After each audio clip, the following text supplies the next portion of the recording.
In today's Smart Money, the U.S. House of Representatives passed the debt ceiling bill. Now it's up to the Senate to approve it and get it to the president's desk to become law before this coming Monday. Americans and retirees can take a breath as it looks like we can put this debt ceiling situation in the rearview mirror. That is, at least until the government's borrowing limit is up again in January of 2025.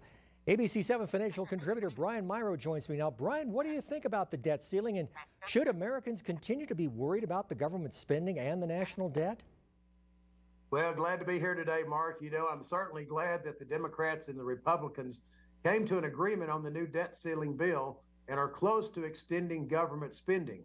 Because if they didn't, you know, tens of billions of dollars of Social Security benefits, federal salaries, you know, payments to Medicaid providers and veterans benefits, they would have been on hold.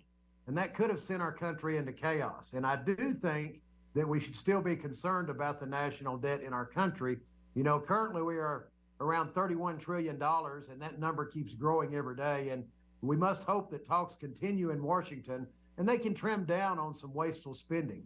And we should also keep an eye on taxes, as those are most likely to be going up. You know, our national debt and Congress's actions in addressing it have been front and center in the media for months, but there's nothing new about our nation struggling to pay off its liabilities, right, Brian?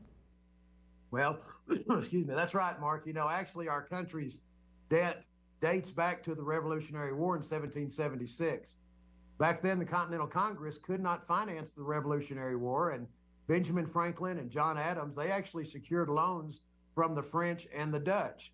And when the war ended in 1783, that total debt was $43 million. Now, if we fast forward that to the pandemic of 2020, followed by multiple rounds of stimulus packages, and the national debt hit $28.2 trillion by April of 2021. And now, as I mentioned before, we're at $31 trillion plus. All right, Brian, thanks for the short history lesson. So how do you talk to people who are concerned about the level of government debt and its impact on taxpayers? Well, Mark, you know, everyone's situation is different, but generally speaking, I tell folks they should expect taxes to go up. Taxes have already gone up in the last few years, and there is no end in sight. In fact, unless Congress acts, current tax rates expire at the end of 2025, and taxes will go up. It's important that you take time and look at tax strategies and be as efficient with your investments and money as possible.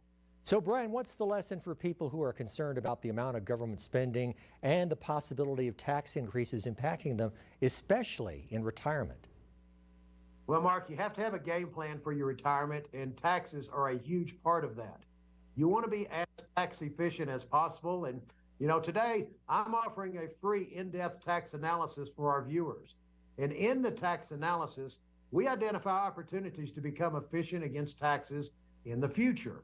Many times we can identify strategies to reduce thousands of dollars in taxes throughout retirement. And Mark, one more thing, you know, we are also offering a free complimentary copy of my new book titled Smart Money for the Backside of Life, for anyone wanting to set a visit. And now in my book, I discuss many different aspects of retirement that folks deal with on the backside of life. You can text RETIRE to 915-233-2904 for your free tax analysis, and you can set a visit to receive a copy of Brian's new book, Smart Money for the Backside of Life. Again, the number, 915-233-2904. Text the word RETIRE.